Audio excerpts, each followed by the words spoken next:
Here is a question. Read it carefully and think about the answer. Let us solve it step by step.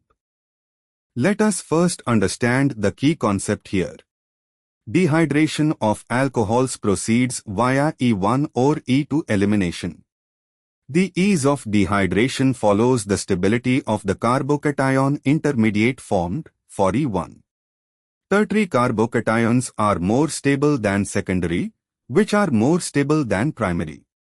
Therefore, tertiary alcohols dehydrate most easily, followed by secondary, then primary. Step 1. Classify each alcohol.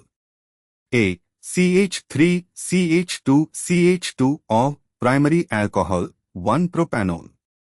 Dehydration is difficult because it would form an unstable primary carbocation. B. 1-methylcyclohexane, 1-ol, tertiary alcohol. The OH is on a carbon bearing to ring carbons and 1-methyl group, making it a tertiary carbon. Dehydration gives a stable tertiary carbocation. C. Phenol, C6H5 of the OH is directly attached to the aromatic ring. Dehydration is extremely difficult because it would disrupt aromaticity and is not favored under normal conditions. D. CH3, 3C, CH2 of neopentyl alcohol, a primary alcohol. Despite having bulky groups nearby, the carbon-bearing OH is primary. Dehydration is very difficult and would require rearrangement. Step 2. Determine which dehydrates most easily. Option B is a tertiary alcohol, 1-methylcyclohexane, 1-ol.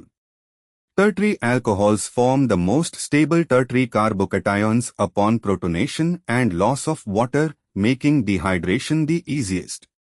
Step 3. Why others fail. A.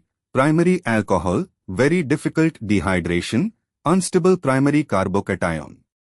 C. Phenol OH on aromatic ring, essentially does not undergo dehydration under normal conditions. D. Neopentyl alcohol, primary alcohol with steric hindrance, dehydration is very difficult. Therefore, the correct answer is B. Therefore, the correct answer is option B.